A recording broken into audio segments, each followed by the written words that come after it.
кылып алган десек, биз эң жаш шапагатты жетекчи кылып алдык дейт. Мен ыраазы болдум. Мана ошол деңгээлге көтөрүп, Москвадагы биздин мен макул эмесмин деген кыймылдын жетекчилиги менен, уюштуруучулары менен байланышып, телефондон таппай аябай көпкө жүрдүм дейт Тимур айтат.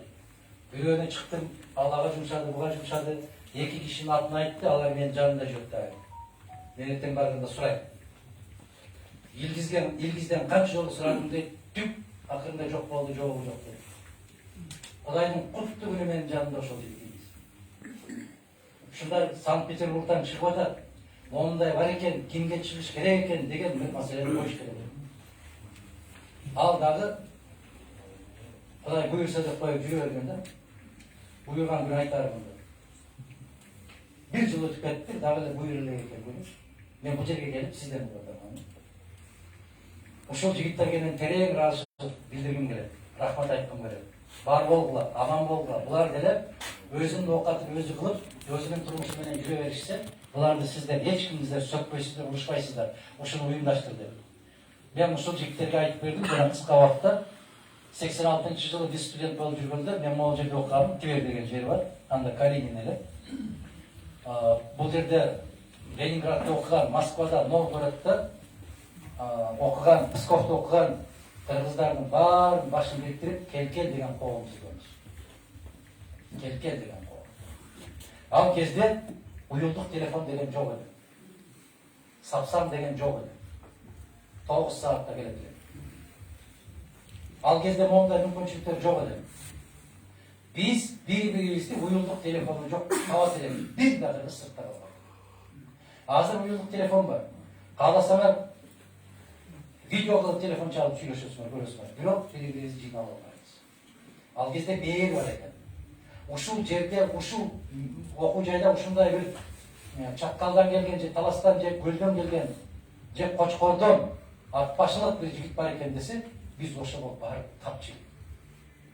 Элестетесиздерби? Кандай заман?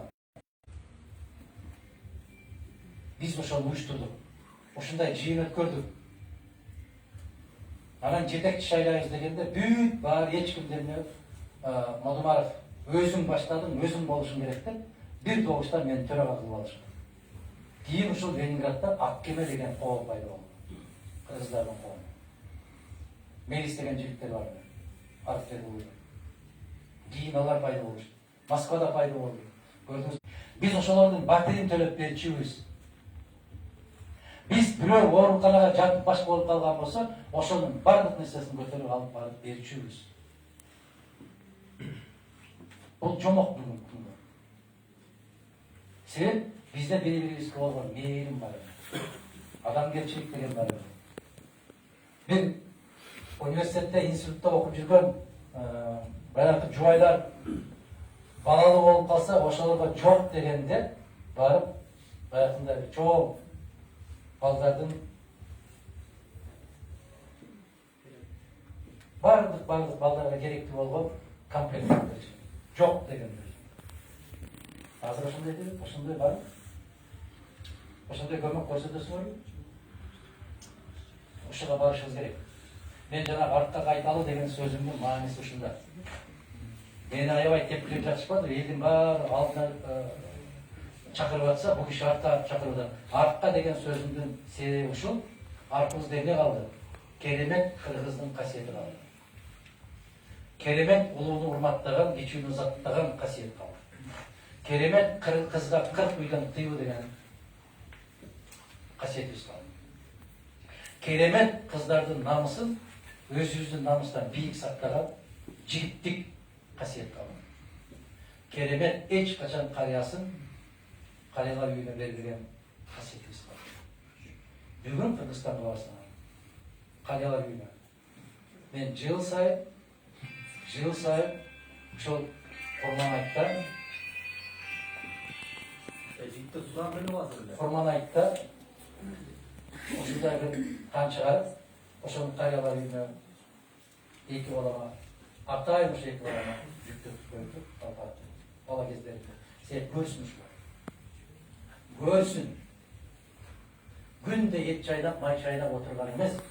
Ошентип Аллах ошонан сактаган болсун. öz balası, öz kızı büyüğünde kaldırбай, karyalar uyuma apart koygan kişiler var eкен, görsün diye. Terbiyalik manisi, birinciden kormana eкен bilsin. Şoňa korman razı olsun dep aytpaydy var. Kormanlıkta soyuluşun, anın eti oşunday bir beyme çarlarla verilişin, bilsin degen terbiyalik manisi olsun dep, oşunday apart berediler. Bargan sayın 4, 5, 6, 7 Karaçaç bizden eneler görüp kalgan olsa жүрөгүмдөн tıp kan tamamı. Hazır barsana 90 paydır. Mana şunday bolup kaldı. Ушул касиетибиз калды. Биз эч качан атаң менен энең демес, бир тууганың демес, бөлөңдү да ошондой жерге ташташыбыз. Кандай дейсиз? Ушул касиетке кайра кайталы деп чакырдым мен. Биз кайрадан улуу эл бололу. Кайрадан баягы улуу касиеттерге баралы. Биз Европага барганда сурашат, кайдансыңар деп. 90-чы жылдарында. Ушундай Борборлук Азия, феодальный деп айтты. Жок. Мен ушуну далилдеп жүрдүм. Америка конгрессинде да барып далилдеп жүрдүм. Германиянын Бундестагында далилдеп жүрдүм. Эмне далилдедик? Биз кыргыздар аял кишини эч качан кортутпаган. Биздин элибизди аялдар башкарган улуттардамыз. Кандай дейсиз? Жаңы Мырза кайдан чыкты? Корманжан Датка кайдан чыкты? Сайкал кайдан чыкты? Уркуялар кайдан чыкты? Биз ошондой эле. Биз туктукчубуз. Аял заты. Эмне үчүн? Аялдын чачын кыркып койгон үчүн. Өзү мамлекет эл кырылып атса ой чыкпады дагы. Эмне үчүн аялдын чачын кыркып койгон үчүн согуш башталды? Намыс үчүн. Азыр статистиканы карайлы. Москвада, Россияда, Санкт-Петербургда канча бала ташталып кетип баратат, ошонун канчасы кыргыздар. Мына ошону токтотолу деп артка кайтмам. Мен азыр да сиздерди чакырам. Келгиле артка кайталы. Артка баягы кыргыз касиетине кайталы. Баягы улуу касиетке кайталы. Курсагын тоет бай. Мына кече ошол шайлоолордо же башка бир кандай салтанаттарда ошол бир жолу курсагыбызды тойгузуп алсак, өмүр бою тоюп калчудай болуп чуркайбыз да ошондой. Напс ушундай бар. Ал баардыгы 2 сааттык нерсе. 2 сааттык рахат үчүн бүтүндөй келечек тагдырыбызды сатып жиберген биз ушундай болуп атабыз. Кандай дейсиңер? Макулсуздарбы? Биз эми ойгонушубуз керек. Аябай катуу ойлонолу. Мына конституция деп кыйкырышып, конституцияны мен кече Москвада отырып бир мисал келтирдим, ошону кайра кайталайын. Көргөнүңүздөр бар, көрбөгөнүңүздөр бар. 6 миллион калппыз дедиңер. 60%, 40% алар балакатка жетпегенде, 60% балакатка жеткенде, алар канча болот ошондо? 3 миллион 600 миң болот. Сиздерден сурабай эсебин чыгарып кете берели. 3 миллион 600 миң болот, балакатка жеткенде. Ошонун 90% макул кайдыгер дейли. Канча болот 10%? 360 миң. 10%, 90'ı meyli. Oktasın. Düşönün mektebine de barbaran olsun. 360 ming. Salda oturganlar koldoşular. 360 mingin dağı 10% konstitusiyanı düşünmek olsun. 36 ming. 36 ming. Var mı Kırgızistan'da şu konstitusiyanı?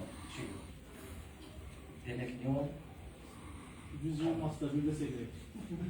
Kanday bulup oldu?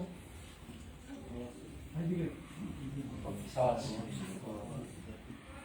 Buna şunday, yigitler, kardeşler, gecekiler, yemin esnettiler. 3 milyon 600 bin kalktın içine, 0,1 oy çubukun katmar kalbasa, bu ülke emin olmuş. Mustafa Kemal Emre'de oktap жатқан el же жоқ болып, же қол болып ойнанады деді. Біз ошоға баратабыз. Мейли жаман көргүлө, мейли жаман көргүлө. Бирок ушуну эскертип, коңгуроо кагып коюш биздин милдет. Жараткандын алдында дагы милдетим ушул. Калктын алдында да милдетим ушул. Өз абийиримдин алдында дагы милдетим ушул. Кандай десеңер ошондой дегиле. Мүмкүн башка саясатчыларга окшоп күлүп, жайнап, ырчыларды алып келип, чай коюп, сылап сыйпап өзүмдүн ишимди бүтүрүп алып кетип калсам да болот. Мен сиздерге чоң нерсе таштап атам. Ой. Эгерде жок, бизде 360 миң же 36 миң ой жүгүрткөн адам бар десеңер тургула айткыла. Мына кече конституцияга каршыбыз деп сүйлөтүп атат. Караңыздар, баарын эсептеп көрсөңүздөр 15 кишиге жетпей атат. Акысыздар? Поделить болгула. Сиздер бул жерде жүрөсүздөр. Мен таң калганым, кече Илимдер академиясына барып, академияга жалаң академиктер иштеген жерге барып, акчаңа жетпей атыптыр, мен сиздерге 350 миллион бөлөм десем, баары кол чапты. Көрдүңөрбү? Бир да академик сураган жок. Каяктан? Сурады же. Кол чапты. Эми кече жазып атат, 350 миллион эмес, 300 сомдо бербей атат го деп. Кече театрга барды. Артисттердин айлыгын 2 эсе көтөрүшүбүз керек десе, отуруп алып кол чабышат. Кантип деп бирөө да сураган жок. Кандай дейсиз? Москвага келип, табыдыңарды мамлекет өзүнө алат, биз өзүбүз алып кетебиз десе кол чабабыз. Улуттун аң сезим деңгээлибиз ушул. Ачуу сөзбү? Мени менен жолугушуудан ушундай сөздөрдү күттүңүздөр беле? Жок. Бирок ушул сөздөр бизге керекпи бүгүн? Өтө керек. Бул сөз эмне үчүн керек? Ойгонушубуз үчүн керек. Мана ошондо ал партиянын өкүлү, бул партиянын өкүлү баары сүйлөп атат. Ураган кандай болуп атат? Биз ары башкабыз. Бирок тагдырыбыз, өлкөбүз, келечегибиз бир. Ойгон Кыргызстан юлдабыз. Ойгон чайланайық. Токтотчу. Кичине эле ой жүгүртүп койчу. Кичине. Лейлектен барбы? Киче. Көп эмес. Кичине.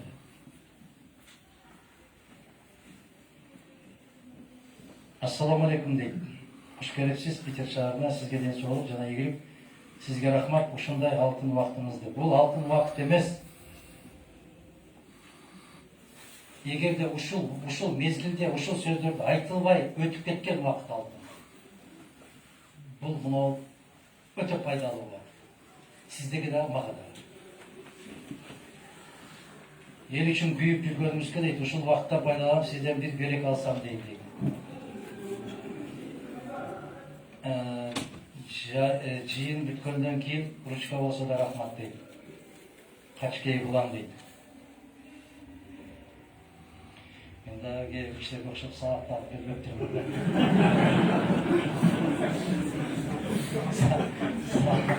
Саат жок да. Мына калем да жок экен мына.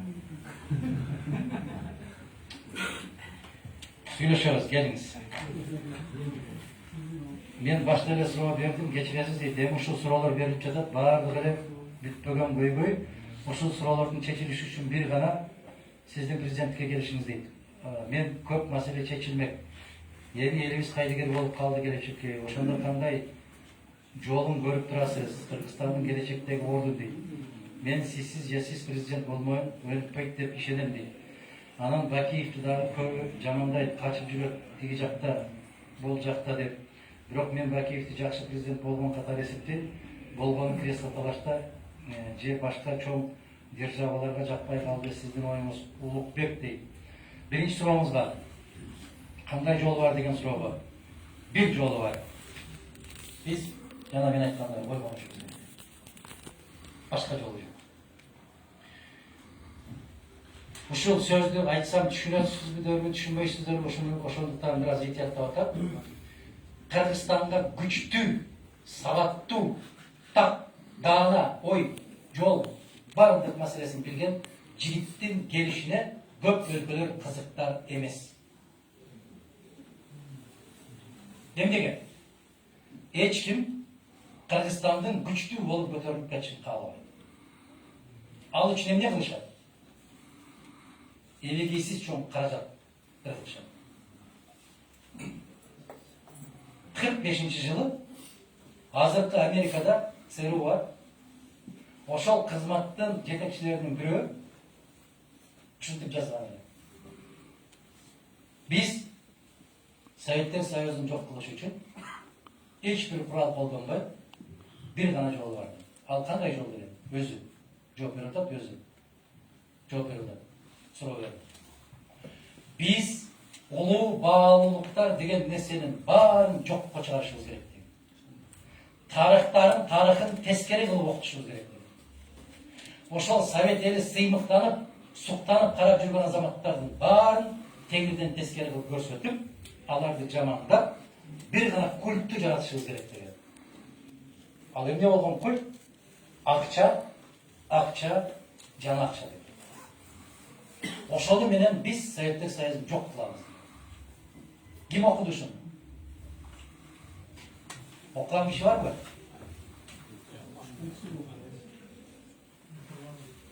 Мына караңыздар, ошого алып бардыбы? Караңыз. 28 баатырды айтып калдыңыз да. 28 баатыр болгон эмес. Бул элди баатырдыкка чакырыш үчүн жазылган башка деген макалалар аябай көп чыкты. Өтө көп чыкты. Советтер Союзунда биринчи жолу төшүн зотко тоскон ким болгон? Жарымар Матросов дейсиңер, Жарымар Матросов. Эми караңыздар. 43 жылы февралда Матросов тосулду, 42 жылы августта Төлөбердиев тосулду. Ким эрте? Ушунун баарын биз Матросов деп келдик. Эмнеге? Себеп окуган. Исхак Разаковтун атын 50 жыл атаганга тыюу салынды. Улуу инсан. Жусуп Абдрахмановдун аты, Баял Исакеевдин аты, Абдыкерим Сыдыковдун аты. Бүтүндөй бүт баары эл душманы кылып жазып чыкты. Сиздин муун, биздин муун жакшы билет, жаштар билбейт. Кыргыз тарыхына Разаковтун, Абдыкерим Сыдыковтун, Абдыкадыр Орозбековтун аттарын түк киргизген эмес. Касым Тыныстанов. Эми караңыздар, эми үчүн себеп эл өз ушундай мыктылары билбеш керек. 90-жылдан баштап бүтүн биз сыймыктанып келген нерселердин баарын жалганга чыгарды. Азыр мону жаштардан сураса тескери жооп берет. Муну айтмадык, баягы сенин атаң жөнүн бай, сенин атаң жөнүн бай деп чымчык сайрап жүрөт деп апанын тили менен баласына айттырып атат. Унутуп калба деп. Ал унутуп калды. Азыр биз кыргыз ошол деңгээлдебиз. Эми караңыздар, кызык, өтө кызык окуя. 37-жылы атылып кеткен кыргыздын мыктылары момундай деп сыздап кетти. Ага Сталиндин момундай да кешеси жок. Бир нерседи Сталиндин жамандап, Сталиндин түк тиешеси жок. Архив ачылгандан кийин ошол мезгилдеги жогорку кеңештин депутаты бүгүн 87-ге чыгып аткан кыргыз эл жазуучусу Март Ашимович Байжиев деген бар. Ошол кишини Абсамат Масалевич чакырып, ошол архив ачылат, ошону жетектеп, агын карасын кара кылып чыгарып бериңиз деп сунуштапты. Эмне үчүн? Себеп Март Ашимовичтин атасы Ташим Байжиев Манасты изилдеген инсан катарында ал дагы репрессия болуп атылып. Ушуга кызыктар инсанды таап, киргизип койгондон кийин ошол архивде отуруп алып, аябай чукулап издеп карап, бардык атылгандардын эмне максатта атылгандыгы карап чыкса, бардык атылган кыргыздардын аркасынан жазган ким экен?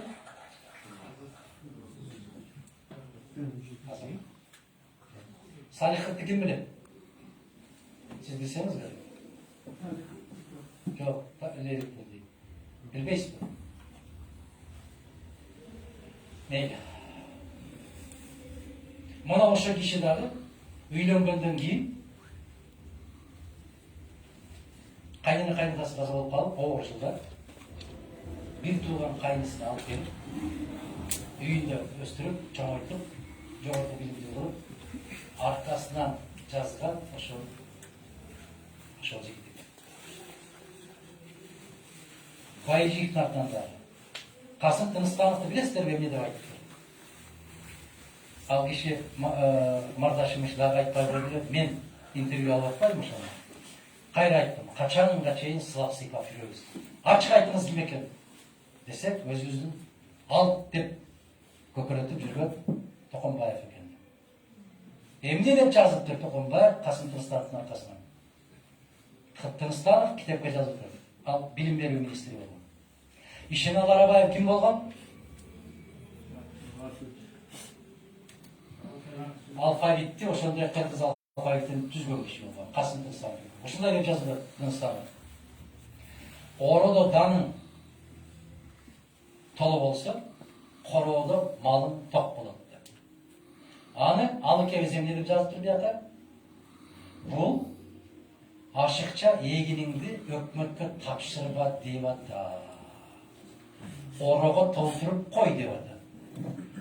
Деп жазыпты. Деп бияка жазыпты.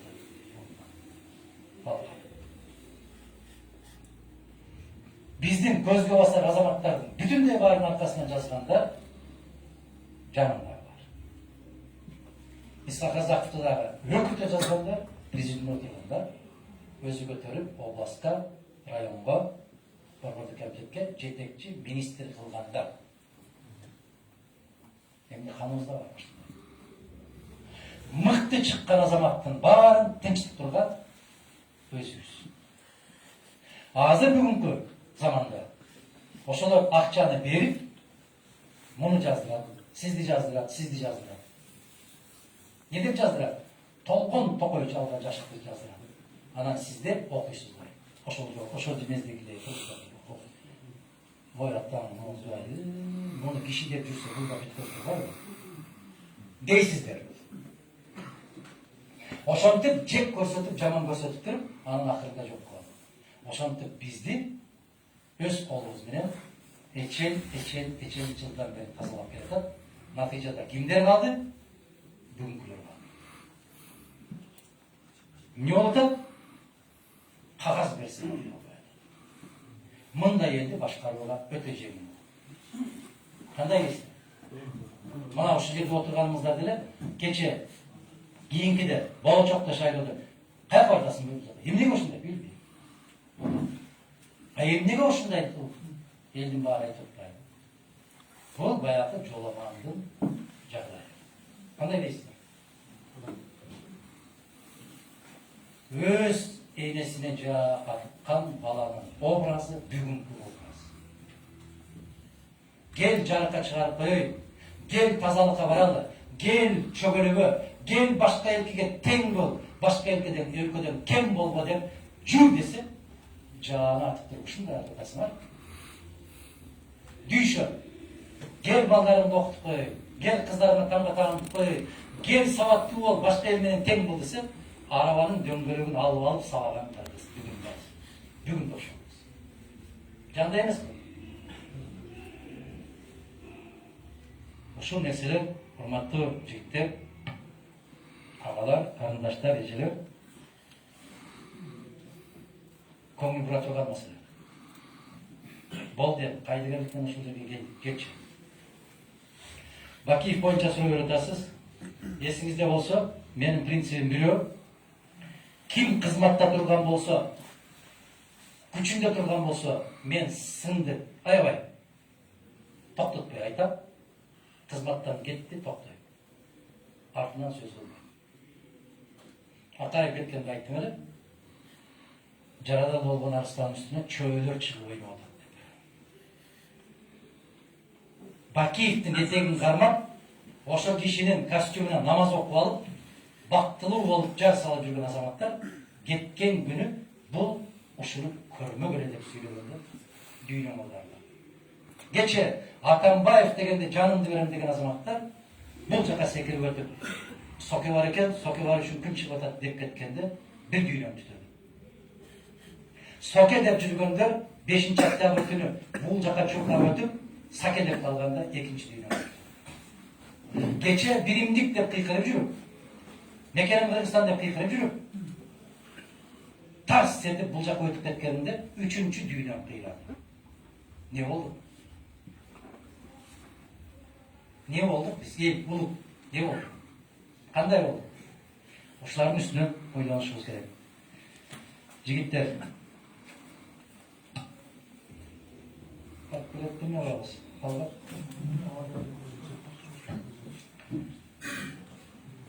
Бұл кіші Ата Москвадан келди. Москвадан келген бұл жерде Оразайым деген қызыбыз отырады. Тұрдыбек ақсақал отырады. Ошол ақсақалдардың өкіл болып келіп, көп кишилер келе істеп әрекет кылышкан, бирок мен тыюу салдым. Жол оор, каржалда. Кече Тверге келип кеткенде дагы бир бусик менен келишкен экен. Алардын жолда айдап кетип атканын көрдүм, корктум. Екінші андай жолбағылар дедім. Сен бұл жақта келеміз дегендер көп болды. Сіздердің қолыңыздарды қысып, тамшып кетеді деген азаматтарымыз көп болды. Ошоны біліп қойыңыздар. Сіз көріп отырмын ошо келіп отырғандарды. Мындан да көбірек келеміз деп. Дағы екі бала келді. Өзі сізге 9-ға келген алдым бақты. Москва есебінен көйді балалар. Рахмат. Құдай ушундай жолугушканга, шашылганга, бири-бирибизди көрүшкөнгө ушундай бир умтултуп турганды куттуу болсун. Бир мүмкүнчүлүктөн пайдаланып мен кайра турбайм. Муну партияга өтөбүз деп арыз жазып, Бишкекке чейин жиберип койгон азаматтарыбыз бар экен. Ошолорго бир аз ала келдик, кечээ Москвага да ала келдик эле. Ошону тапшырып койсок кандай дейсиздер? Мына кара болуп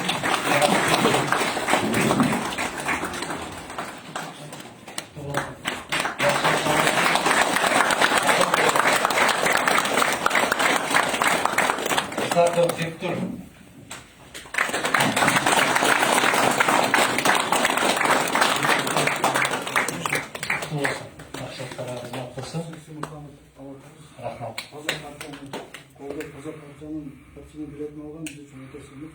Рахмат. Ишатов Еркинбек.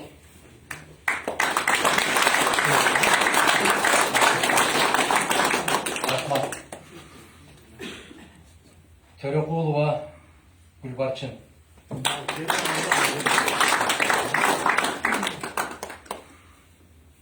Жасынов Талгатбек.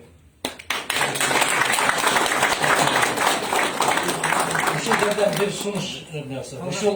Ушул жигитти, ошол биздин Санкт-Петербург шаары боюнча, Ленинград областы боюнча биздин ушул мен макул эмесмин кыймылы менен бүтүн Кыргызстан партиясынын шаардык областтык комитеттин төрагасы кылып шайлап алсак, ишеним көрсөтсөңүздөр кандай дейсиздер?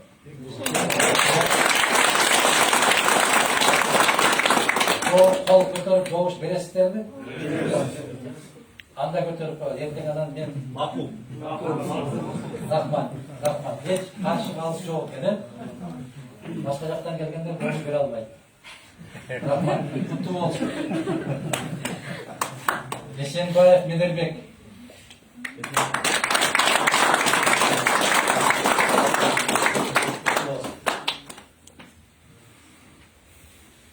Нурдин уулу Мирлан.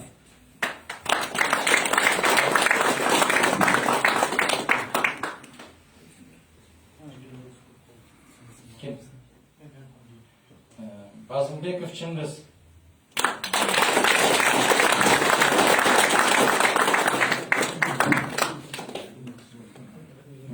Osmanova Vinyara деген kızımız daha gel almaya kalktı. Anda gitti.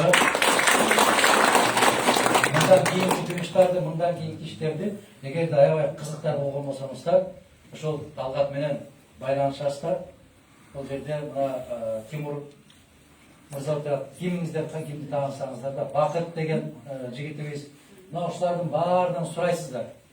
Булардын дагы баягы контакт телефондору чыгат. Бизден Москвадан келген азаматтарыбыз булар менен өзүнчө отуруп 1-2-3 саат аксакалдар көрсөтмөлөрдү берет тажрыйбалуу инсандар катарында.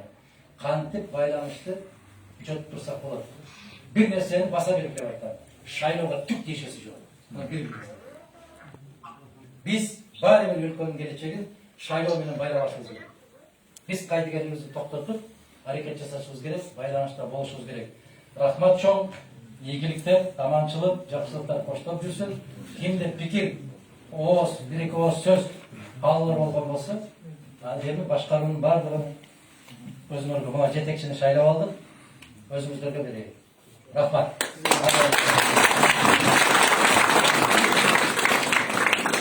Assalamualaikum. Arkadaşlar, hoş geldiniz. Kechagi bizni so'zimizni qabul olib kettirgan Adaxon To'mashqoga rostchilik bildiramiz. Jana dag'i butun O'zbekiston partiyasidan mucha o'g'limiz qayoqqa sinaqlanamiz. Jana quvonchdamiz.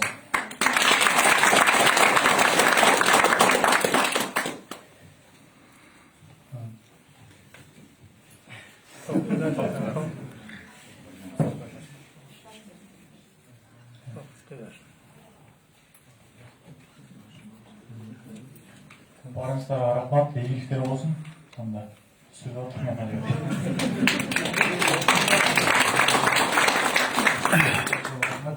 Анда мәсе буга чейин Adaxon Kimsonбай өз белгилеп өткөндөй биздин аксакалыбыз ушул бүтүн Кыргызстан саясий партиясында бир көптөгөн жылдан бери өзүнүн активдүүлүгүн көргөзүп келет. Анда эмесе биздин сыйлуу агабыз Турда Акматалиев агабыз керек.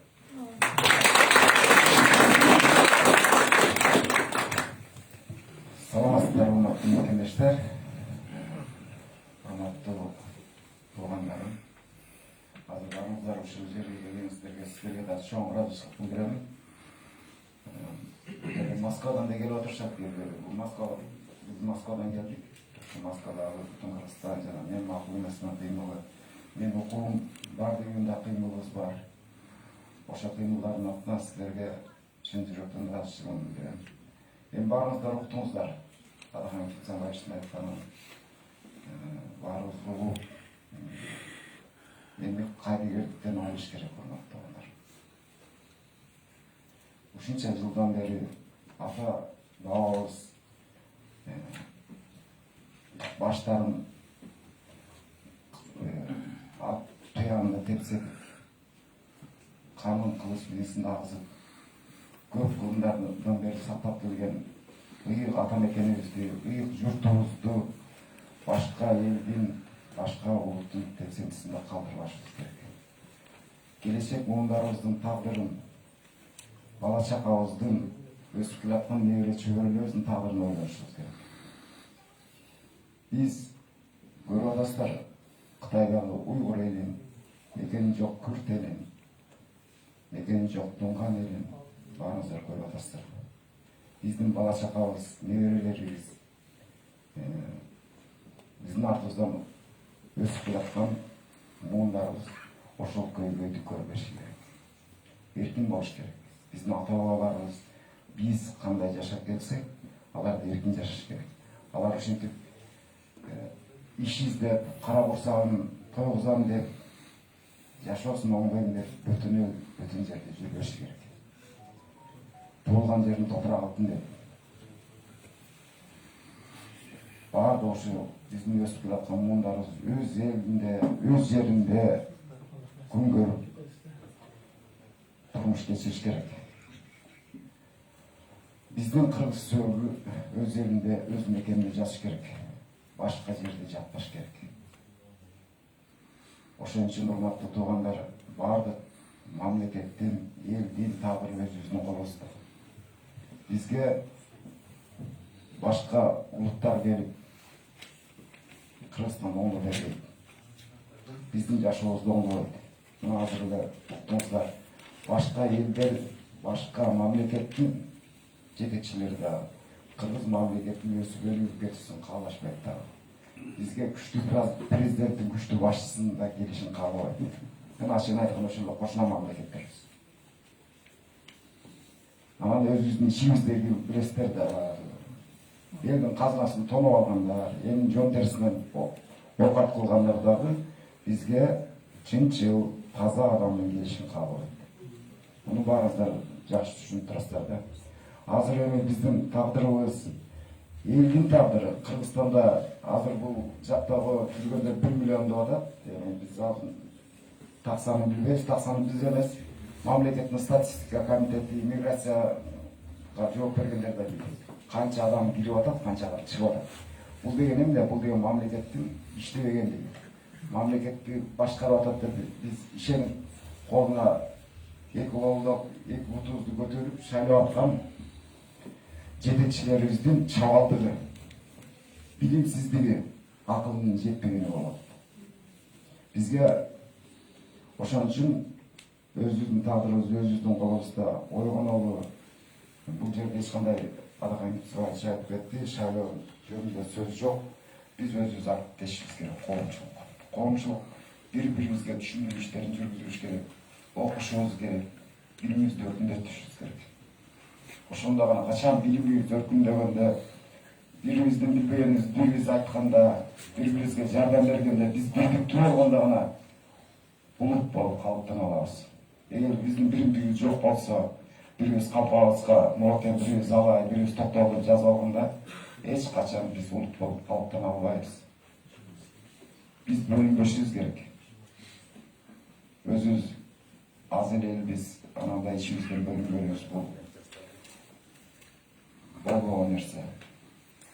Намаздарда жазылат го. Бөлүнбө кыргыз, бөлүнбө, бөлүнсө бөлү жеп кетет, бөлүнүп кетти кыргыз деп, бөлөгөлгө сөз кетет. Ошон үчүн айланайын мекендештер, биримдиктүү болуңуздар, бири-бириңизге күйүңүздөр, бири-бириңизге жардам бериңиздер. Бир кыргыз кыйналып атса, 5-6 кыргыз чуркап кеш керек. Биз бул Питер шаарына биринчи жолу келип атабыз, ушу чогулушка биринчи жолу катышып атабыз. Мындан кийин дагы эгер Адакан Кенсебаевич менен көп жумуштары бар келе албаса, биз деле келип турабыз. Биз жакынбыздар Москвада. Чогулушка катышып, сиздер менен баарлашып өткөнгө биз деле ынтызарбыз, куштарбыз. Ошондуктан сөздүн акырында айта кетейин, сиздердин баарыңыздарга узун өмүр, чын ден соолук, ишиңиздерге ийгилик каалайбыз. Аллах Таала ушу сиздердин да ушул жерде жүрүшүңүздөрдү тилеген максатыңыздарга жетип, тезирээк мекенибизге кайтканга Аллах Таала насип этсин.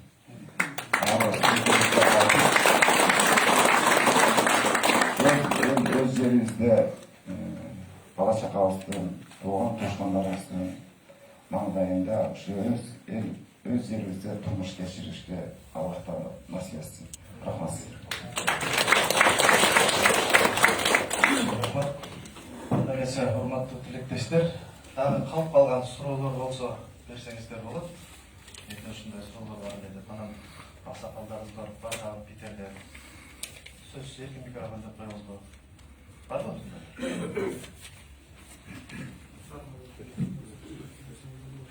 Микрофон керек жок, мындай десек керек. Макул.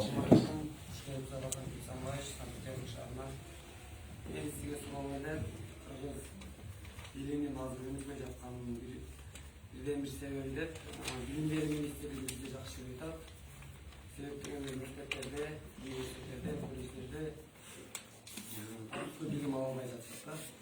Бул жерде отурган убактылуу эмгектенип жаткан кыргыз жарандардын көбүнө диплому бар, бирок өзүнүн кесибин жакшы өздөштүрүшкөн эмес. Себеп дегенде бизде билим берүү министрлиги жакшы иштебейт. Ошондуктан бизде сиз айткан заводдордо сабанга неме жетпейт да, кудурети жетпейт. Себеп дегенде билим жаатынан бизде суз. Эгер сиз эртең парламентте депутат болуп келсеңиз, ушу билим берүү министрлиги жагынан жакшы маселелер көтөрсөңүз деген үмүттөрүм бар.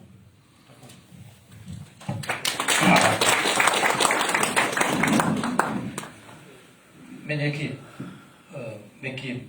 маани менен жооп бергим келет. Биринчиси айтканыңызга кошулам. Экинчиси министрликтин деле бул жерде өкмөсү жок. Адам өзү. Бул жерде бүт мектепти бүттүңөр деген кишилер турасың да. Мындайча айтканда аттестатыңар бар да.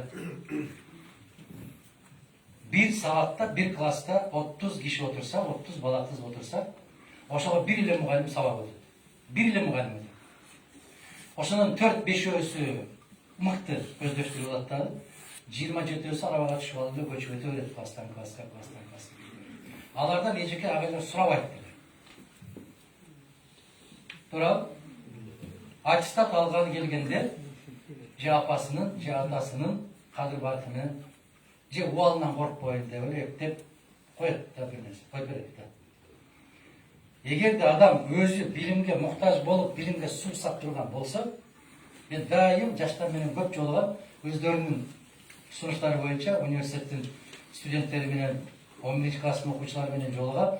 Эгерде адам окугусу келсе, билим алгысы келсе, мугалимге карабайт.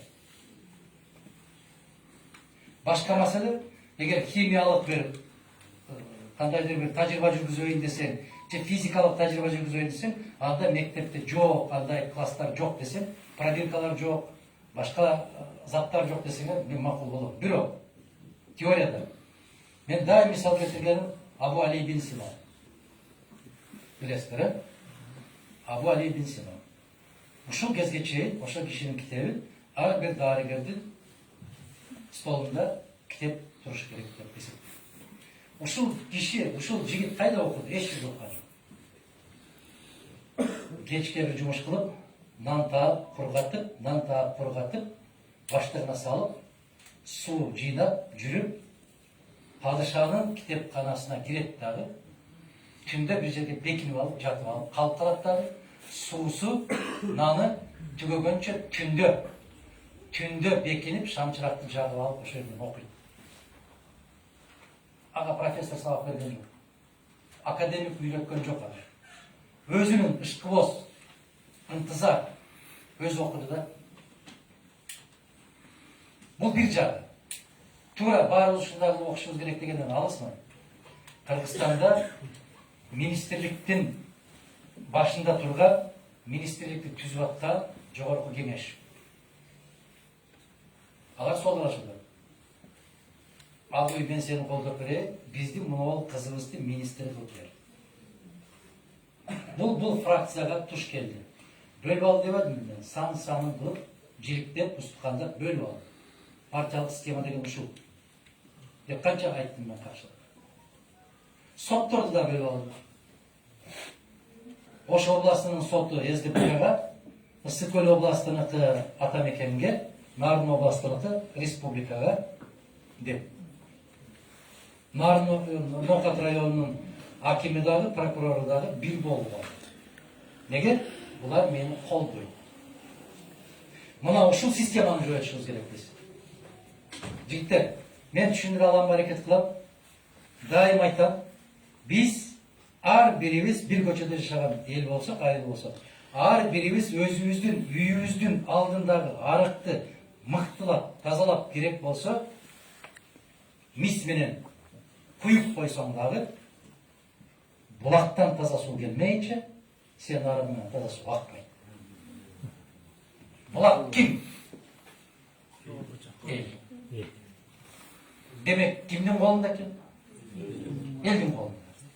Конституцияга каршы деп аткандар дагы кимге кайрылып атат? Булакка кайрылып атат. Элге кайрылып атат. Эртең барып да мага баары бир да дебей, Конституцияны ойлон деп атабыз, ойгон деп атабыз. Кел, таза бийликтин келишин каалайсың да? Кел, тазаланчы айланайын. Колуңда турат. 5 жылда бир эле жолу сурайт сизге. Бир күн сурайт. 5 жылда бир күн. Калган убакта сурабайсыз. Керегиңиз да жок. Мына ошол учурда эле жетелеп барып эле бир куюм чай куюп берсе эле эсибиз болуп калып атпайбы? 5 жыл сени жетелеп жүрө тургандай болот. Жок. Bu 1 saatlik iş.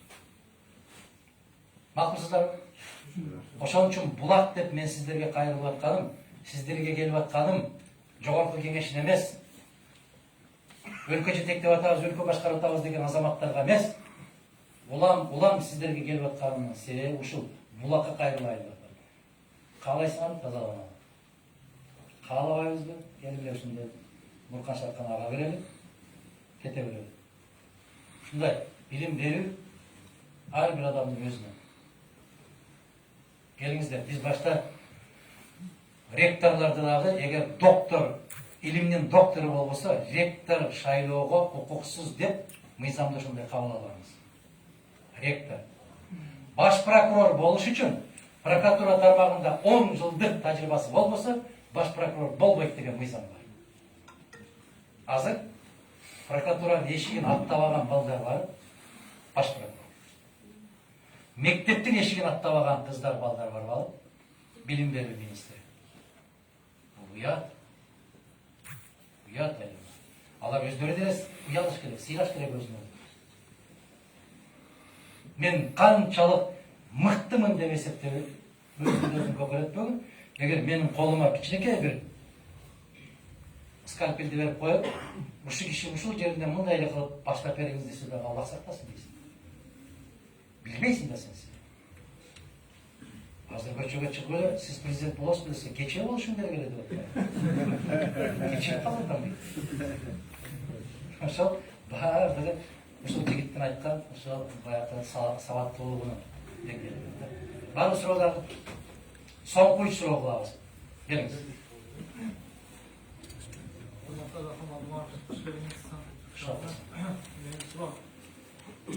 Demek 2011 yıldan beri sizi şaylap geledi.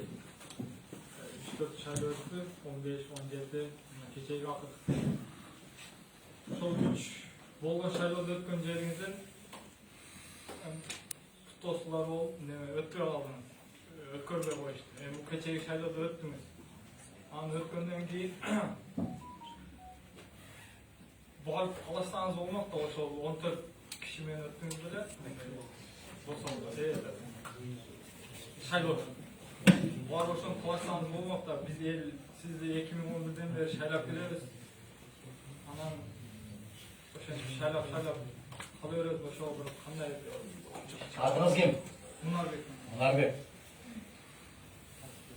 Majida kança bala oturadi? Siz bir pikirinizdi aytın da uşlardın bari jetilen çatanızda. Bolboyt. Bolboyt. Bir şayla oturup da siz körgüz kelip oşaktan Jogorku Kеңештен kayaktan başka örelerde oturad ko, oturup oluştu, oturad.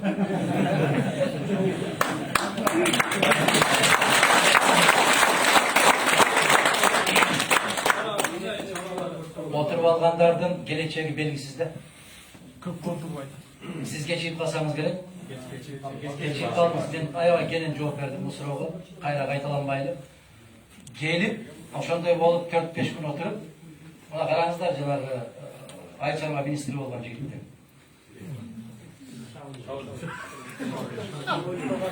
Sizler ardı aytsalar bolot, maga bolboyt da.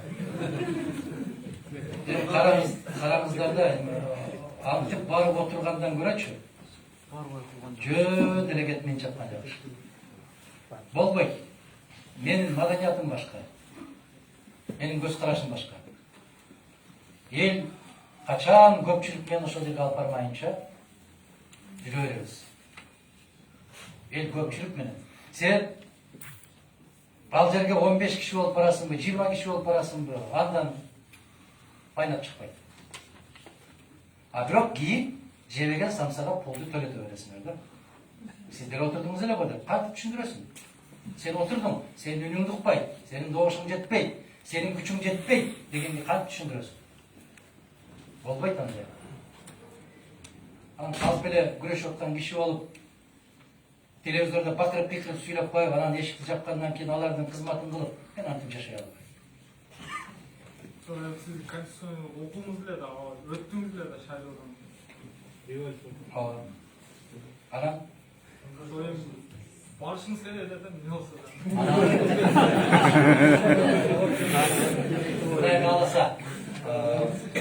Құдай қаласа аз қалды. Göğe verelim.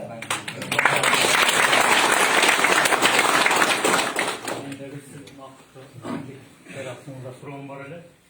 Анча миш-миш ютубтан же башка жактардан эмелерден көрүп калдым. Кыргызстанда келечекте Кыргызстан Россиянын губерниясы өтүү маселеси болуп атат. Сиздин жеке оюңуз кандай болот? Қандай болот дегеніңіз қандай? Жок, ошол мисалы ушул ойлорго колдогондор да бар да Кыргызстанда жатып алып.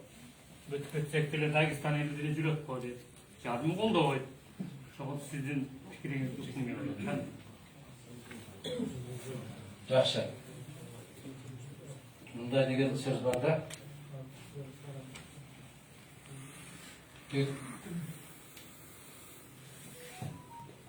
Ким күштүү дейт?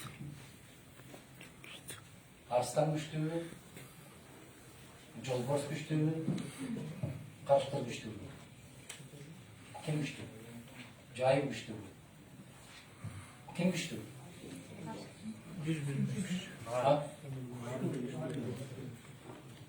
Кашкыр күштүү. Үчөөүн тең Кашкыр жеңет. Эмне?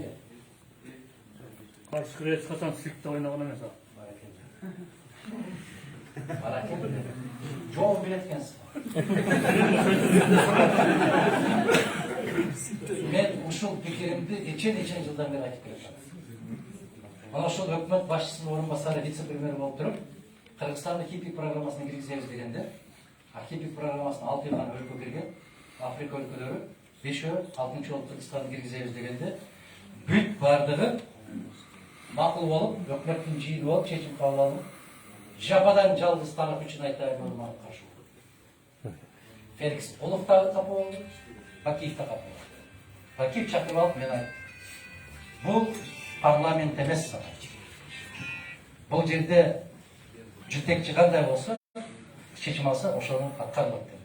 Анда мен отставкамды кабыл алдым десем. Мен жогорку кеңешке чакырышты. Өкмөт кече ушундай чечим кабыл алып атыптыр. Сиз жалгыз каршы чыгыптырсыз. Эмне деген сөздү айтасыз деди парламент. Мен трибунага чыгып ушул сөздү айттым. 70 жыл өрмөлөп барып жуугунду ичип аман калганча тике туруп багынбай ач көргөнүм артык. Мына менин позициямды билгиңер келсе. Эртең эле ушул оокат берет экен, мен аман калсам болду деген позицияда мен алысмын. Баары бир күн өлөсүн. Bir gün bari böylesin. Ben ne diyeyim? 300 yıl görüngönde çokup kuzgun devdi. 30 gana yıl taza kandı içip kağalaganını alıp büküdü. 300 yıl yaşamım geliyor, yaşayabilir. Bak 30 yıl yemiş. Buna hoşunday olup görüşürüz gerek biz. Biz ertemeden saat 6'da Kırgız gimni menen oygonuşubuz gerek. Geçinde Kırgız gimni menen жатыш керек. Биздин төбөбүздө жебине бир гана туу туру керек, бул биздин туу болуш керек. Bir gelip turuş gerek, bul Kırgız'ın gelip buluş gerek. Bir dil buluş gerek, bul mamleketin dili buluş gerek. Benim akşamda ötüp baratkanda teyip ketken taşımda Kırgız'da buluş gerek. Alisher Navai degen ulu akım bolgan. Mana ошол кишини падыша чакырып, хан сарайга киргизип, ырлар укмуш да, керемет да, укмуш. Sen ушул жерге кирип, ушул сарайда жашап, талай эрме чөлдө жүрөсүң. Ысыкта суулукта калып атасың. Мына чапанды жап дагы, мына жерден жумшак нан жейсиң, каалаган тамагың бар, каалаган жериңе жатасың. Тек ушул жерде жашап, ушул жерде жазасың ырларды дегенде, Alisher Navai эмне деди? Мен бул жерде калсам, ал ырлар чыкпайт деди. Неге десе, капастагы булбул сайрабайт. Чыны барбы? Менин жообум ушул.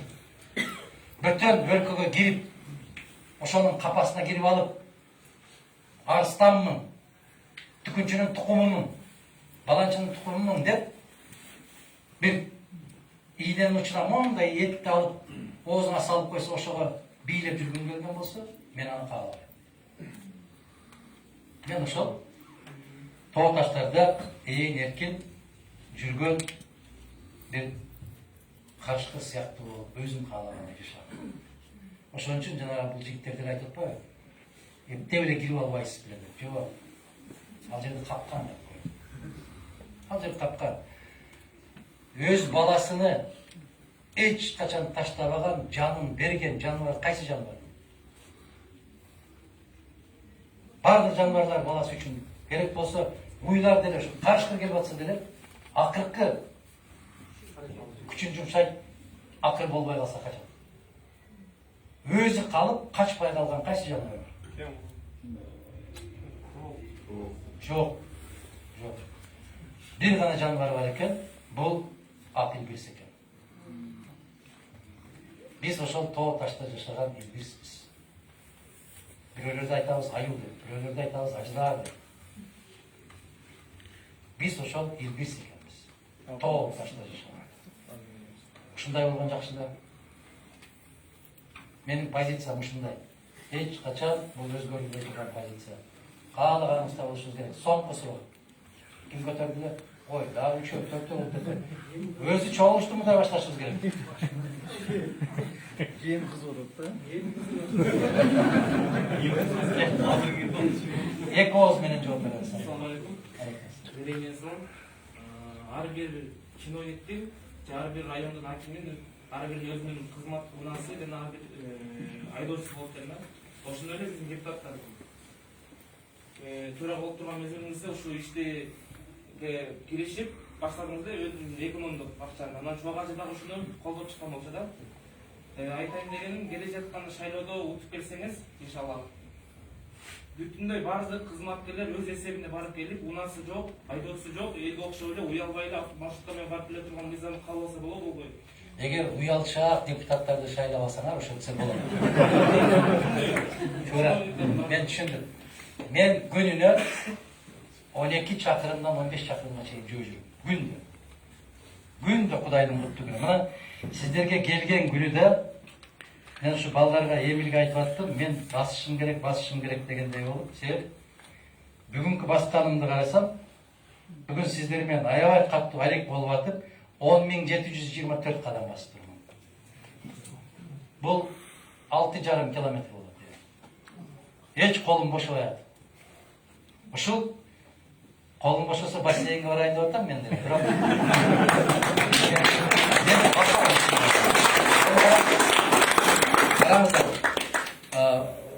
бир жетекчини шайлаганда, жетекчи ошол парламентке барганда эми үчүн жаман көрүндүм мен депутаттарга.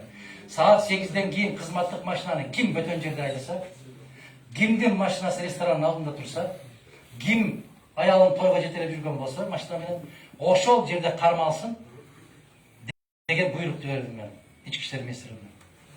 Саат 7де биздин машина тизилип туруп калат. Эми караңыздар. Эмне максатта? Мен төраганын телефонун лимитин депутаттардыкы кандай болсо ошондой болсун деген чечим кабыл алдым. Бүгүн парламентке кирбейбиз, жалган болду деген сөздү эле, мага берилип аткан акчаны кайрадан казынага салдым. Биз ушул маселени кандай кылып чечтик? Эгер Ысык көлгө конференцияга барсак, же шаардын сыртына көчмө комитеттин жыйыны болсо, 40 депутат барса, бир автобусга салып. 40 машина барбайт. Көлгө да 40 депутатты 40 машина барбайт. 40 айдоочуга командировочный берилбейт. 40 машинага май куюлбайт. Натыйжада 6 айда 32 миллион сом болду. 32 миллион сом болду. Караңыздарчы, ошол маалда. Эми эстеткиле. Экинчиден, төрага бөтөн өлкөгө учуп атканда, моундай болуп аркасынан төрө мингенде жигитти төгөрөктөп эл жүрөт деп төгөрөктөп алат экен. Мен эми корком өзүм барам. Өзүм эле барам. Төгөрөктөп. Жакындабам мага. Экинчиден, барсам ошол жерге дасторкон жаят экен. Төрағаны ұзату азем болады екен. Қарасақ, мен келгеннен кейін қол қойып отырып, төраға отырып, 4 литр арақ, 2 литр коньяк, 5 килограмм мейіз, 5 килограмм бадам, 2 килограмм бал, 4 килограмм балық, 2 килограмм жаңғақ жептір.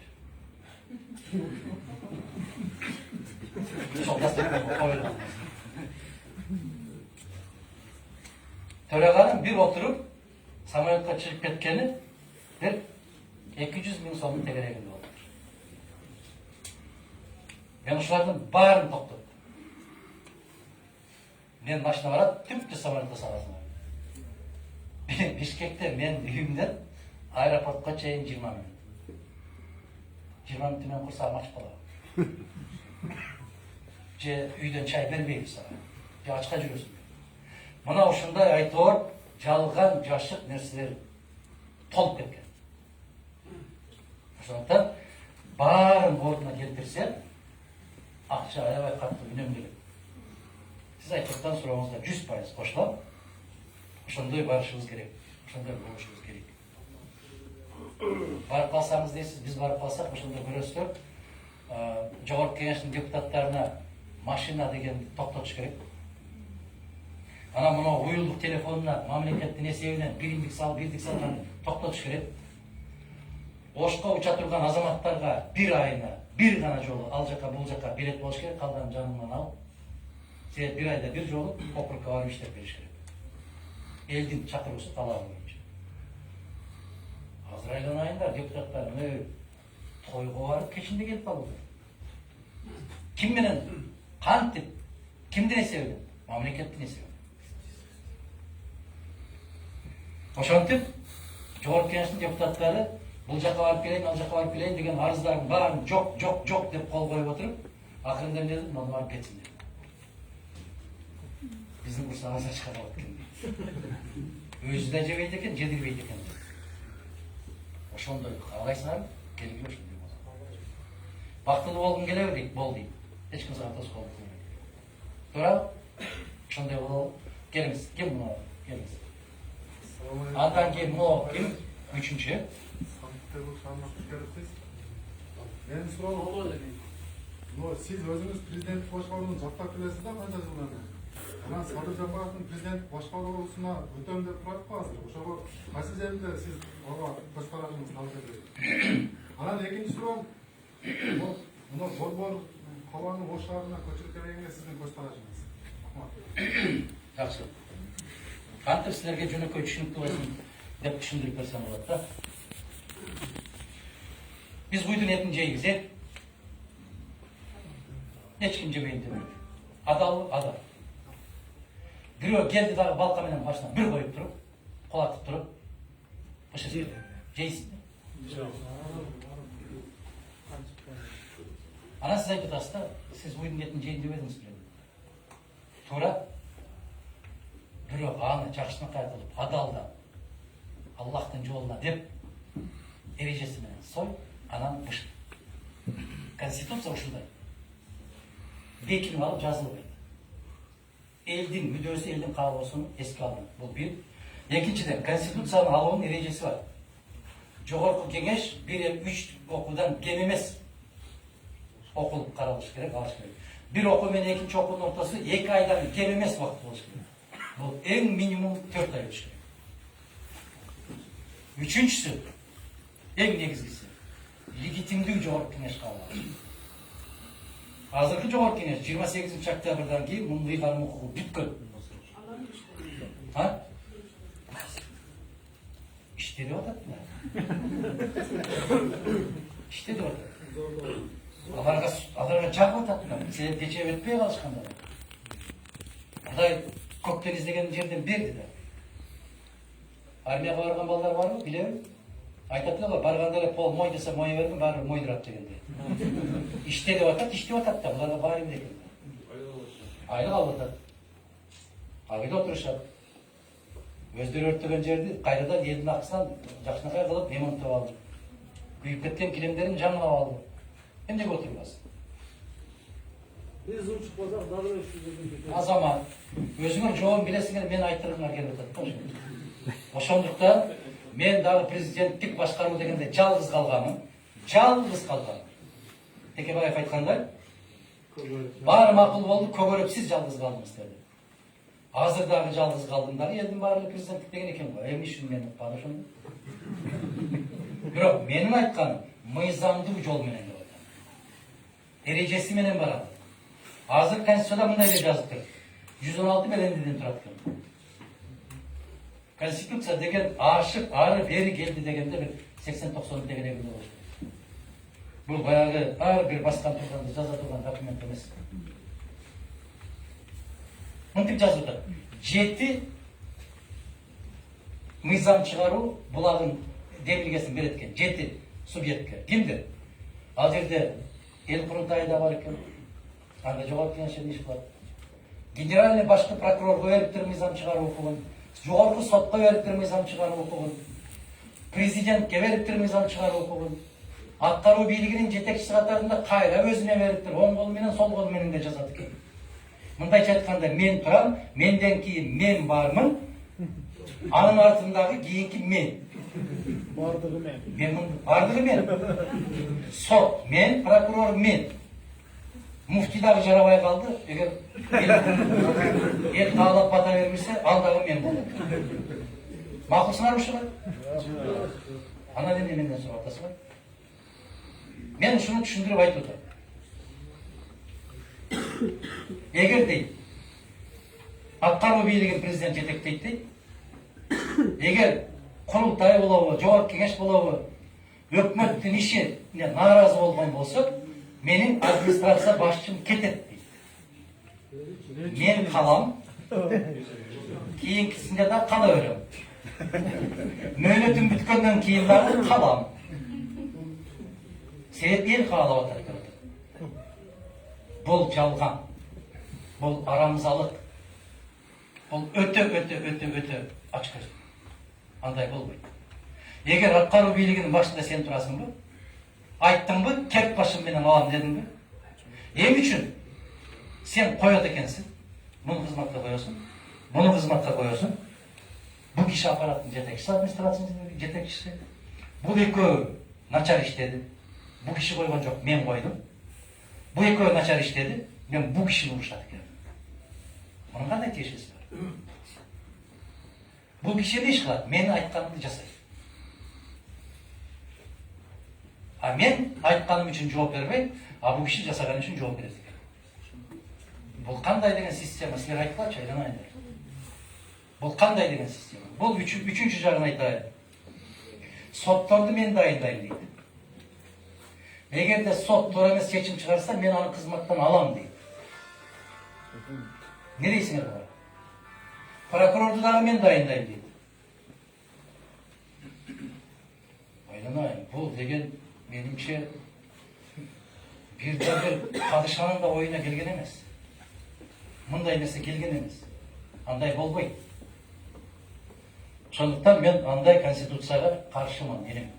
Андай жол менен болбойт. Мен айтып аткан, суруштап аткан, бул президент аткаруу бийлигинин башында болот. Кабинет, ошол министрлердин кабинетин өзү жетектейт. Өзү кеп башы менен жооп берет. Кызматтан кете турган болсо өзү кетет, биринчи өзү кетет. Бул кетет, бул жаман, мен жакшымын, аяймын. Болбойт андай. Мен жооп берем. Айыл өкмөтүнүн башчысына чейин мен жооп беришим керек. Себеби мен койдум ошону. Илгери коммунисттер да ушундай кылат эле. Эки киши сунуш берет. Ушуну коммунистикке алсаң болот деп. Сунуштарды берет. Эгерде ошол коммунистикке алган киши, жигит кандайдыр бир кылмыш жаза кылып койгон болсо, ал жигит деле эмес, ушуну алсаңар болот деп сунуштар берилген эки коммунистти кошо жазалайт. Элестеттиңерби жоопкерчилик кандай? Азыр бул кандай? Баарын мен коем. Акимдерди мен дайындайм, өкмөттү мен дайындайм, баарын коем. Эгер алар иштебесе, мен жазалайм. Бирок мен кетпейм. Андай болду. Таразанын эки жак башы тең болгон жакшы. Макулсуздарбы? Менин көз карашым ушундай. Жогорку кеңеште аябай катуу укук болуш керек. президентти оңго солго басканда туура бас деп айтып койгондору укугу болушу керек. Баланс. Сотту булар бир отоло бөлүм кылып алып. Мен бекерден айтышпайт, азыр эки дос чыгып алып туруп айтып коет. Камай. Кимсиң сен камагандай? Сотсуңбу. Муну камай. Муну кустурам. Бирок кусканда казынага куспай, менин мекемеме барып кусам. Бул не болот? Мына азыр жанагы Атамбаев дегенде 100 миллион дейби? Билбейм атын. 100 миллион дедиби? 50 миллионун төктү дейт. 50 миллион марттын аягына чейин төгөт дейт. Бирок төккөндө менин мекемеме төгөт дейт. Ким эсеби чыгат? Мындайча айтканда жапайычылыктын туу чокусуна чыктык биз азыр. Мындай жапайычылык болгон эмес. Бул деген государственный рекет деп коет. Ал жака төккөндөн башка жагына канча төгүп атат? Бир Аллах билет, экинчиси ошол жерде отурган жигит. Эч ким контроль кылган жок. Азамат. Билесиңер да мени сүйлөтөсүңөр да ким? Эки киши калды, э? Ассаламу алейкум. Алейкум ассалам. Куш келипсиз. Ушул кечеги президент шайлоодо президент башкаларын тандап алды көпчүлүгү. Азыр алдыдагы жаңы жарылып жаткан конституцияны дагы башкача жол менен көпчүлүгү тандап ала турган болсо, зордуктоо же башкача жол менен. Эгер Кудай кааласа сиз дагы ошо түзгү шайлоолордо депутат болуп барсаңыз, эл өкүлү болуп барсаңыз, өлкөнүн өнүгүшүнө салымын кошкондой өзүңүз эң маанилүү деп жүргөн кадамдарга кайсылар болот? Реалдуу болот турган. Атыңыз ким? Нуржигит. Нуржигит. Азыр үйгө барганыңызда телефондун алыңызда АКМ пресс деген басыңыз эле.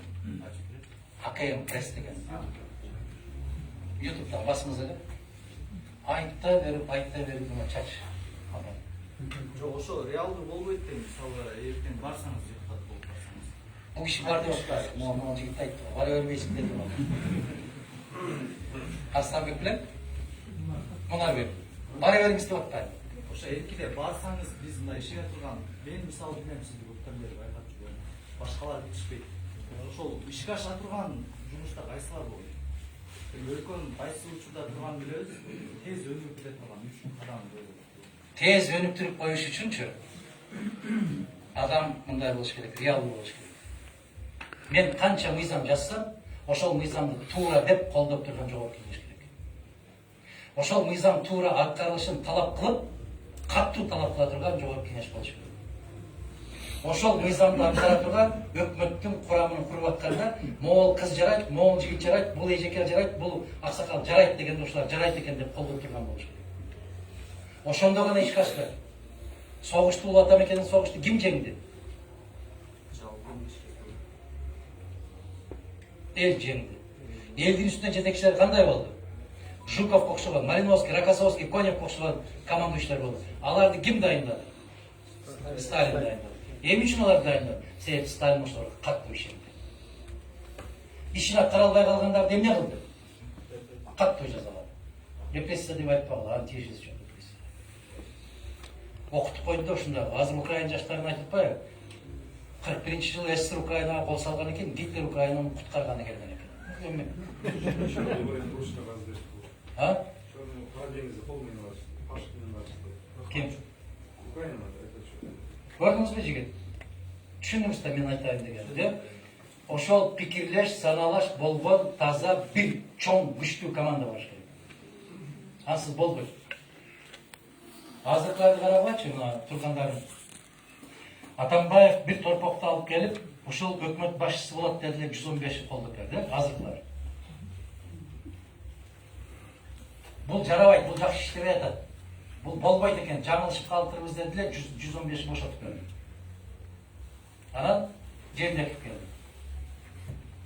Баягы эле 115 бияк берди. Ушул жигит жарайбы деди эле жарайт деди, коелу деди, койду.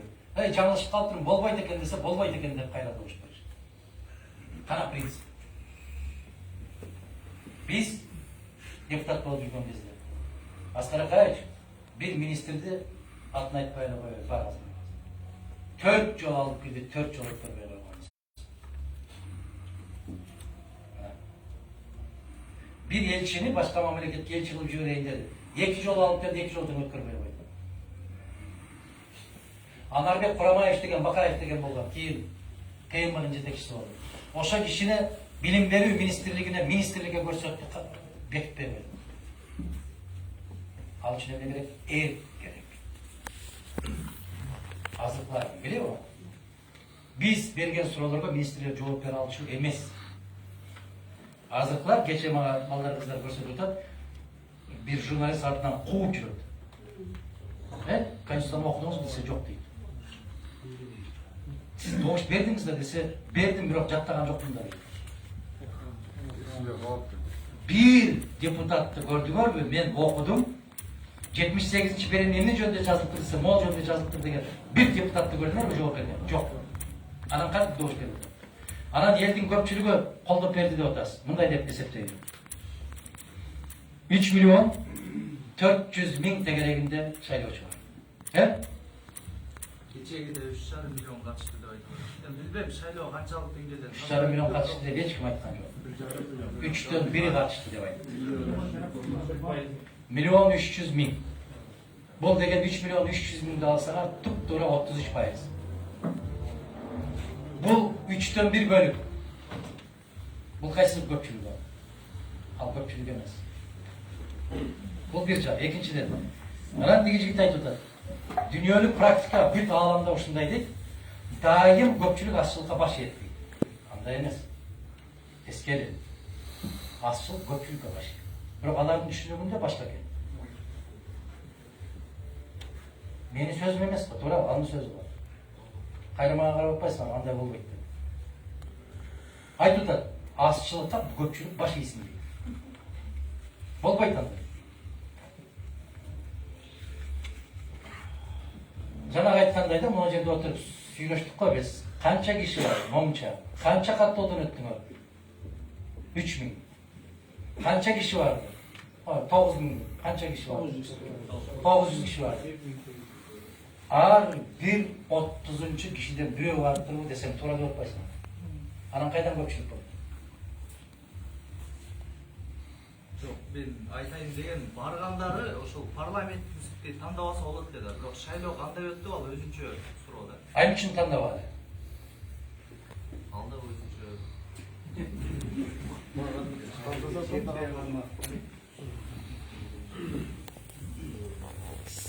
Az кезексиз болуп калды бул киши мейли. Бул киши каалоо деп атат, анан сиз менен бүтүрөбүз. Assalamu alaikum. Allah'ın kimsen Birleşler, tutulanlar, benim aytayım degen şu bazırda boluvatkan şu konstitusiya turalı jana başka boluvatkan nерселердин бар жогу ушул Адахан Кимсанбаев деми биз жана айткандай көптөн бери колдоп келатабыз. Принцибин түшүнөбүз. Ошол 5-октябрдан сал узагандан кийин числосун толук билбей турам.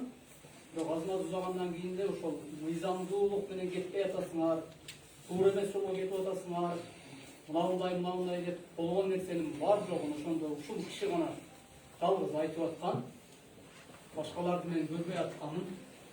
Азыр эми мынау конституцияны талкуулаганда мындай алып чыкканда элдер окуп, керек болсо мынау Жанар Акаев деген депутатты дагы мындай бир калыс, анан кийин элдин талабын талашып жүргөн бала ал дагы. Ошол дагы кече колуна кагаз тийгенден кийин чочуп атат да, мен окуп аттырмын, мындай экен депчи.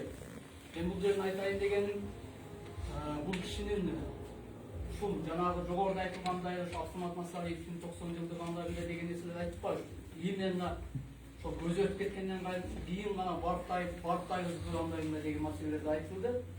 Ошон үчүн эми бул кишинин да ушул көзү тирүүсүндө азыр ал күчү барында ошол колдоп алайлы, ошол жанагындай айтылган нерселер да. Ошол эле ушул жерде отурганыбыз баарыбыз бир нерсени көргөн болсок, уккан болсок, ошол нерсени жыйынтык чыгарып, ушул киши туура айтып атат. Бизде ошол билим аз экен, билим деңгээлибиз пастап кетип атыптыр деген ошол айтылган нерселердин баарынан бир жыйынтык чыгарып, анан ушул киши чындап эле бизди туура жолго тартып кетип аткан экен, ушул киши чындап эле бизди туура жолго айтып аткан экен деген бир жыйынтык чыгарсак деген ойду айткым келет да. Рахмат.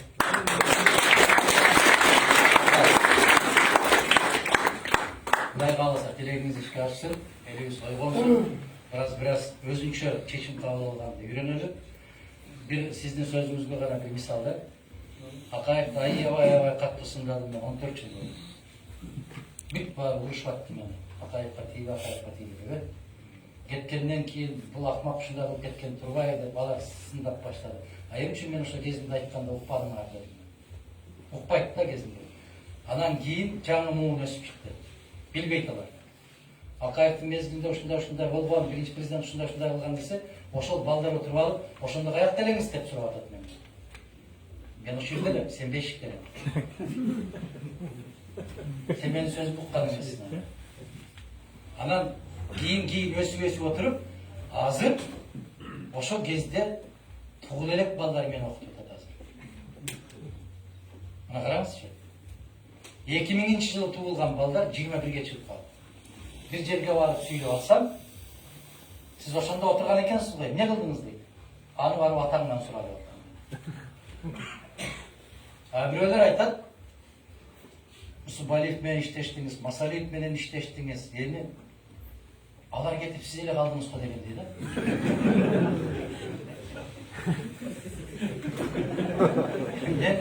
Мен өзүм өтө эрте жаш кезимде ошондой улуу залкар аксакалдар менен чогуу жүргөн үчүн ошолор мени тең түштөйт экен. Өткөндө мына бизден Оразайым барып катышпадыбы? Бир депутаттын, бир партиянын өкүлү бир жигит отуруп алып айтып атпады? Силердин партияңардагы эң жашы 50 жашта дейт го деп. Көрдүңөрбү? Анан бул кыз дагы кызыкта чыккандан кийин айттым мен. 95-жылы туылған қыз қанша жашта болғанын білбесең депутат болып жырғатасың сен деп.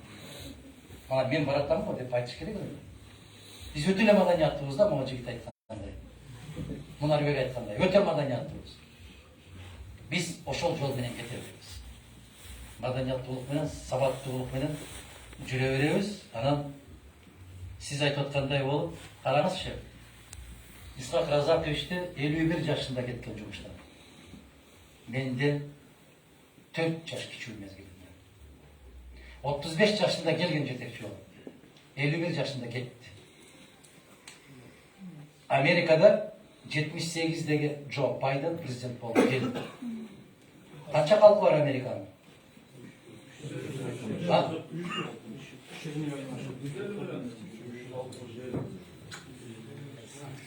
Makul.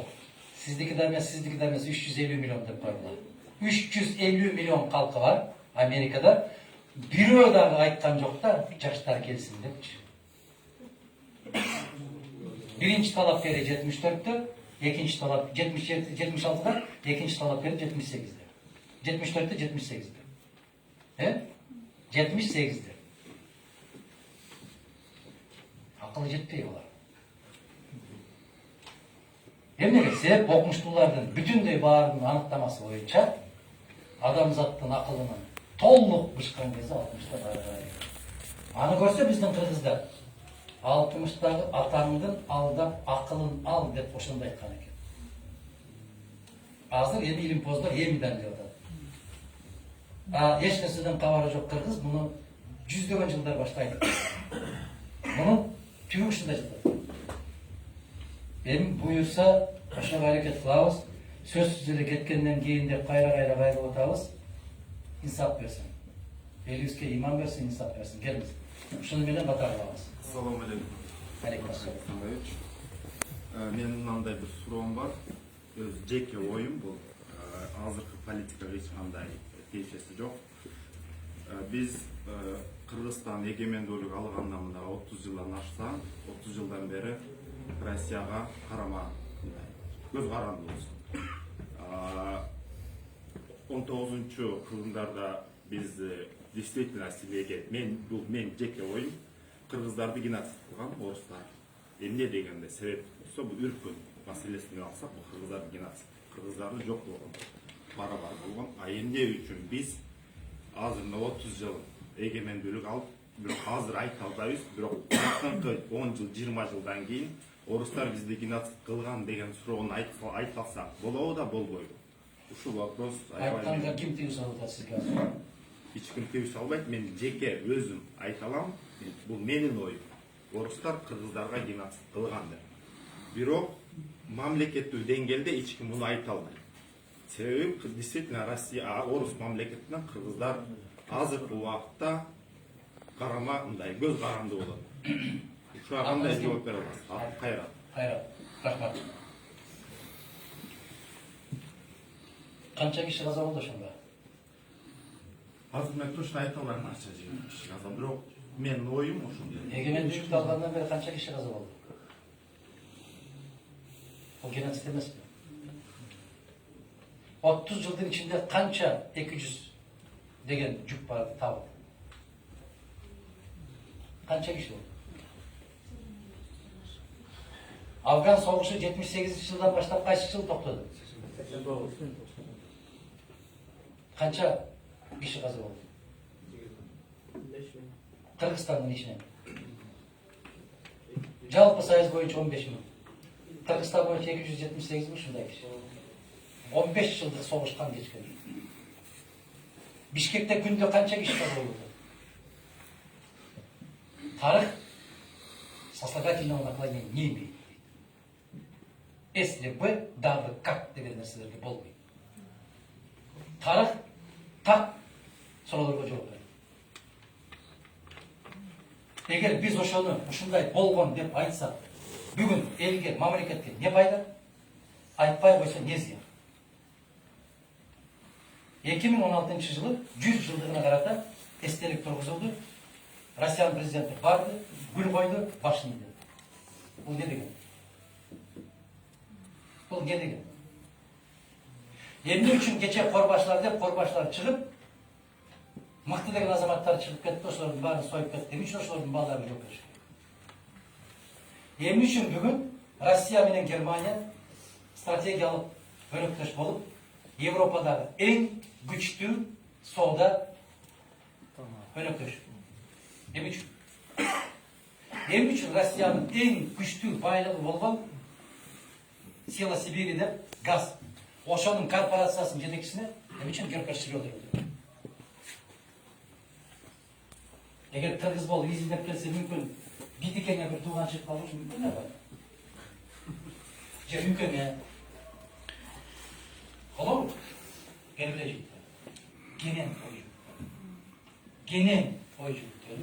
Исламда ушундай деп айтат да, илимди терең казбай, кенен кара. Казый берсем акыл деп. Ошон үчүн кенен бар. Бүгүн бизге ошол зыян алып келеби? Ушул маселени көтөрсөк, же пайда алып келеби? Же ошол маселени көтөргөндөн кийин намысыбыз бекемделип кетеби? Бул бир жак.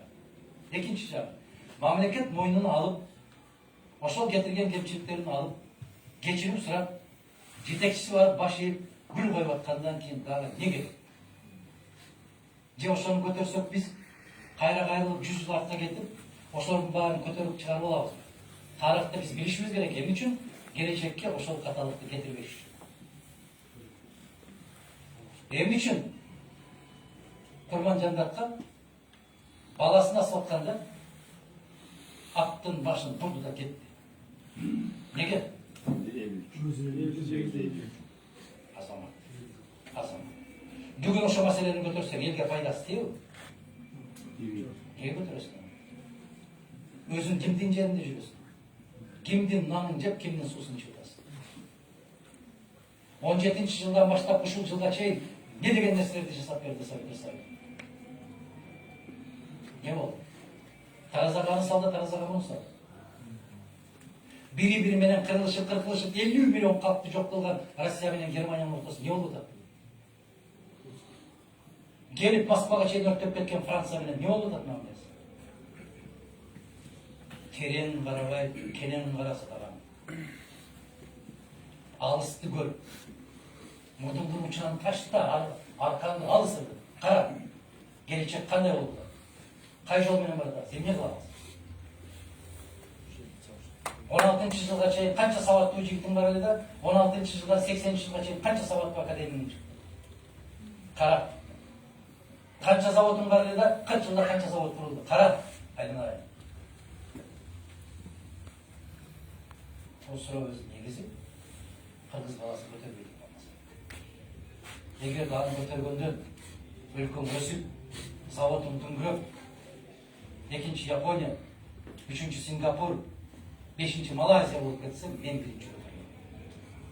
Мен ушул жерде окудум, мен тарых факультетин бүтүрдүм. Ошол тарых факультетинде менин жазган дипломдук ишим биринчи кыргыз жетекчилери жана алардын тагдыры деген темада. Мага ким тыюу салганын жазган? Эч ким тыюу салган. Мен ошол менен дипломду чактадым. Атылып кеткен 5 жигиттин тагдырын жаздым. Андай несиңер жигиттер? Келгиле. Өткөндү карашыбыз керек, келечекти билиш үчүн, келечекти карашыбыз керек, жок болуп кетпеш үчүн. Мына ушул улуулуктарды, баалуулуктардын ар бирине баа койгонду билишибиз керек. Ордоруна койгонду билишибиз керек, түшүнүшүбүз керек. Курунамыз, жалган сезим биздин түбүбүзгө жете турган жаман нерсе ушул. Кыргыз неге кедей болуп атат? Тойдун кесепетинен кедей болуп. Андан көрө жигит той маселесин көрөт. Жашыңыз канчада? 38. Мына токтонуп алып берсиз. Жаштарга айткыла. Тойда азайтат. Тойду токтотуп коюш мүмкүн эмес. Кел, үйлөнүп атсаң дүйнөгө жар салба. Үйлөнгөнгө сен менен кошо турган аткан киши жок. Өзүң деле 3 күндөн кийин көрөм ошондой. Сүйүнүп бийлеген. 3 күн. Тапканыбыздын баары 1 жыл бою тишибиздин кирин соруп жүрүп жыйнайбыз. Жыйнаганыбызды барып туруп асфальтка ыргытабыз. Чачабыз. Кел, 50 эле кишини чакырып туруп, аксакалдарды чакырып, Куран окуп, бата кылып, катма окуп, ата-бабаларга арнап, ушул жаштардын келечегин тилеп, ой мен деп эле бир жакшынакай Куран окуп, бата кылып койчу. Дүңгүрөтпөчү. Мына Бишкекте туруп алып айтам мен. $30,000 Киркоровду алып келбесең, тоюң өтпөй калам.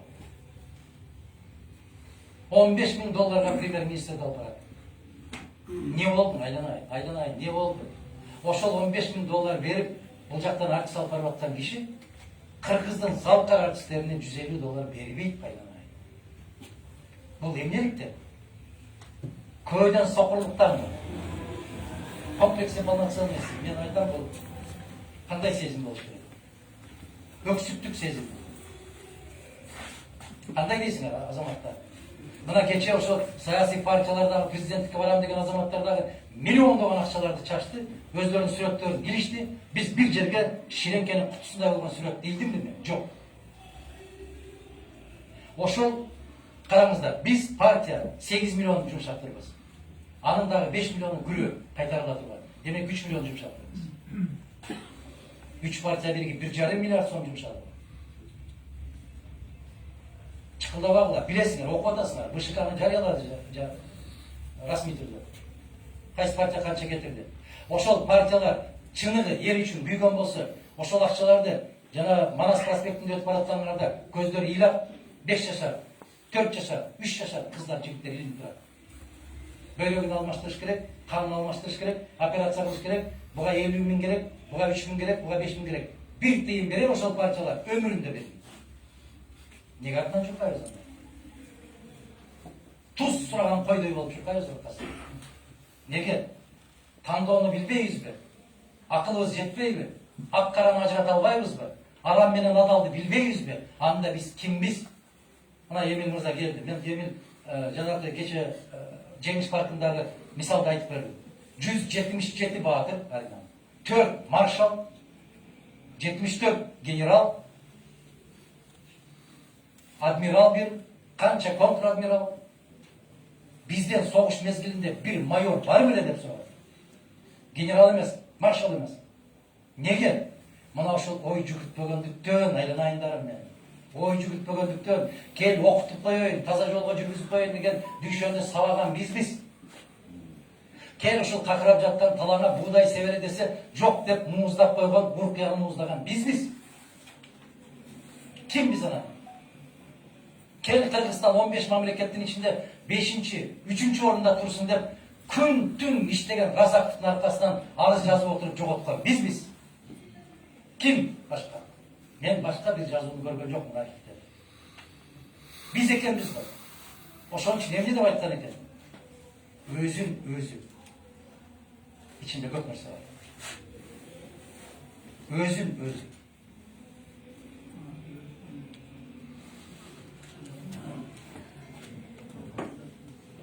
Акырында ушу суроолорго арналып бираз эмоция болуп кетти. Эмоция бул жүрөктү күйбөнү. Бул түтөгөнүм. Ажа айтты го, бир түтөт, эки түтөт деп. Мен эс тарткандан бери ошондой түтөп келет.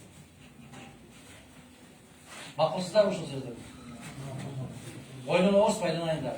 Дагы бир жолу бир суранам мен силерден. Мен эмес. Же бул жерде Талгат эмес, же Бакыт эмес, же Тимур эмес, же Аксакал деп Турдаке үчүн эмес. Эч ким эмес үчүн эмес. Өзүң үчүн ойлончу айданайбыз. Жок дегенде өзүң балаң үчүн ойлончу. Балам үчүн, мен эмес. Балаң кайда барат? Неберең кайда барат? Кимдин колунда калат? Кантип жашайт? Не болот?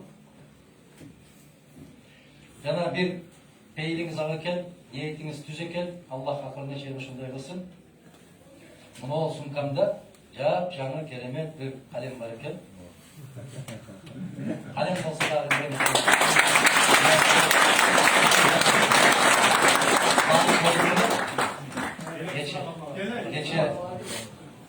Geçe Moskvadagi bizdin jigitler, azamattар эч ким менен кем эмеспиз, баардык кишиге теңбиз деп эң керемет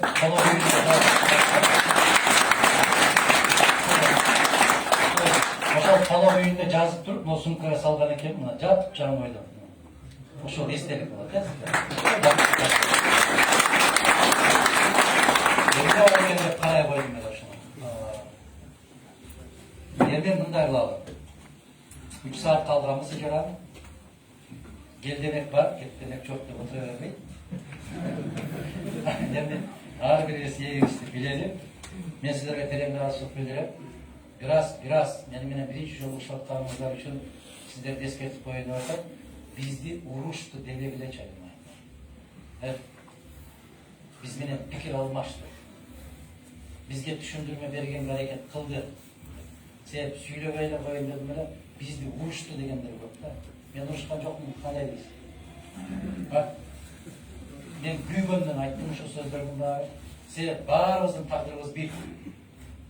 Ben bin yerden kıyım olsam da sizler hareket kılmasanız da.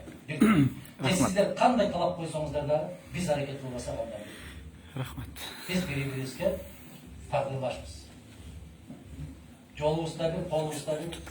Bağırdık takdirimiz bir. Yaratkan Allah uşul gündörдү nasip kılsın.